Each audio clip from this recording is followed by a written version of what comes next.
wrestler, and I go way back in history with Marshall. We worked together at an Irish pub here in North Charleston, and he was kitchen manager, and I worked the bar at night, so we worked a lot of shifts together.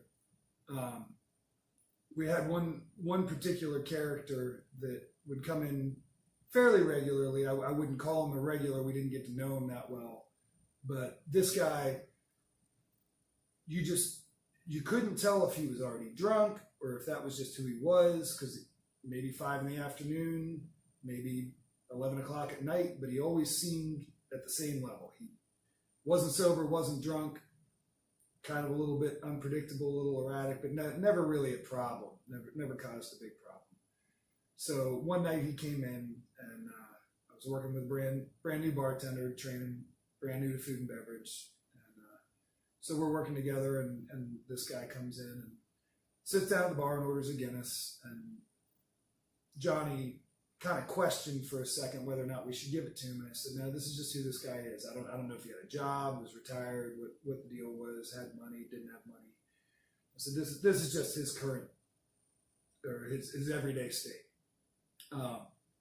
So we serve him a Guinness, and he's sitting, drinking, not in a hurry, not bothering anybody, and he's just part of my bar at that point. And all of a sudden, I just happen to be walking by, and I see his face, and he kind of does this like, oh, and he gets up out of his bar stool, pushes the stool in, and shuffles back towards the bathroom, kind of in a hurry, like there's nature's calling one way or another.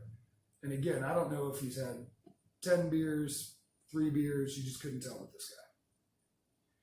So he goes in the bathroom, and I said something to Johnny, like I think he might be going to puke.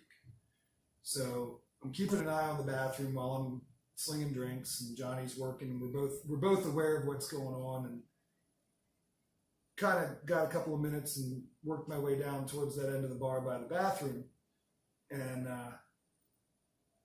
customers could tell I was paying attention to the door and what's going on. I said, well, this older guy,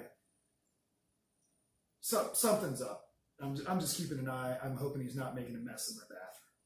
So then they're all keeping track of time, and 3 minutes goes by, 5 minutes goes by. I feel like it was about 10 minutes. And I went over and put my ear to the door, and I hear this, and the toilet seat goes down. There's no lid, just the seat. Seat comes down. So now in my head, I'm thinking, he's got the seat up, he's puking, he's trying to get up, pulls the seat down, I hear it smash. So in my head, and I think I even said to Johnny, he better have hit the toilet. If not, he's cleaning this mess up. And so it's a couple more minutes, and now that whole end of the bar is all watching this door, trying to see what's going to happen. And finally the door opens. He walks out. I walk straight in behind him, totally expecting to see vomit in the corner behind the toilet or all over the toilet, coming down the front.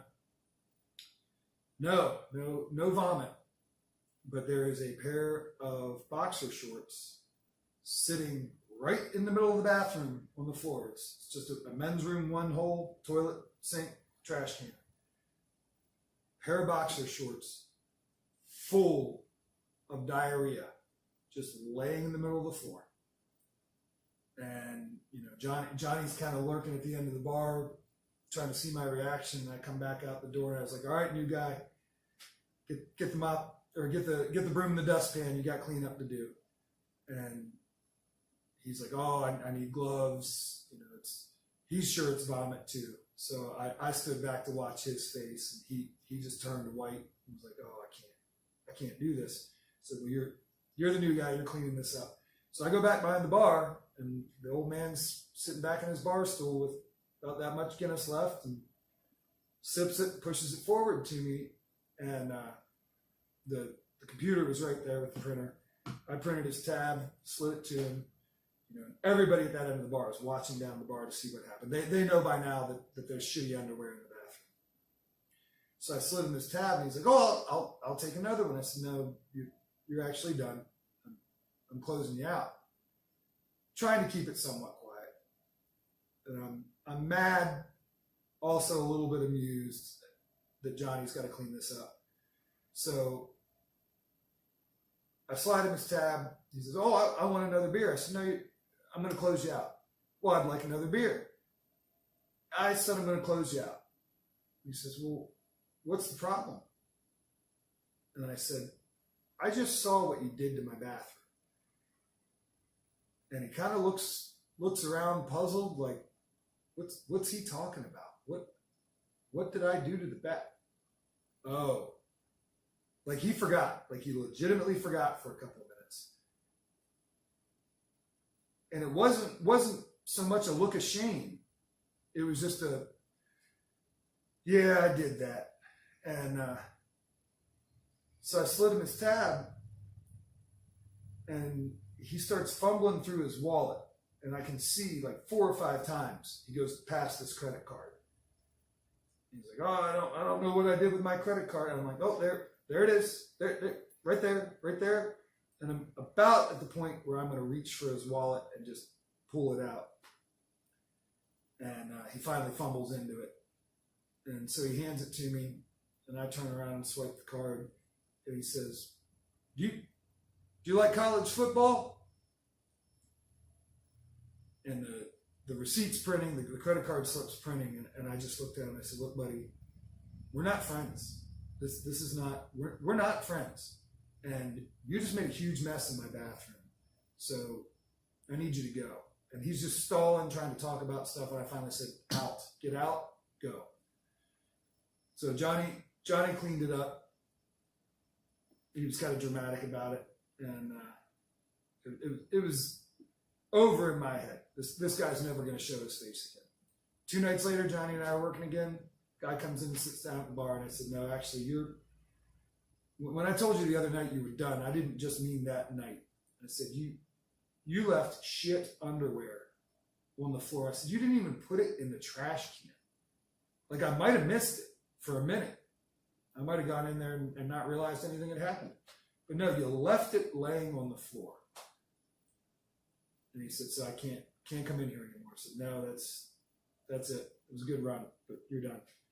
So we had another bar right next door. And I heard this later. I guess after I kicked him out that night, he went over to the mill, got a beer, sat down, and said, to just everybody around him, didn't know anybody in particular. "Well, I guess I'm banned from Madarua." My buddy Sean's sitting there. And you got to go a ways to get banned from the pub. You got to do something pretty dumb. We were a forgiving bunch. It wasn't a rowdy spot. But so that perked Sean's ears up, and he looked over and he said, "What? If you don't mind me asking, what did you do to get banned from the pub?" He says, "I'm 50. I drink. I shit myself." Just like this was normal, everyday kind of thing. And there was another point which he had claimed that he was a pastor to one of our regulars at one point. So that was the end of Pastor Poopy Pants at the pub. That was what he became part of pub lore as Pastor Poopy Pants. But it was one of the shittier nights I ever had at the pub.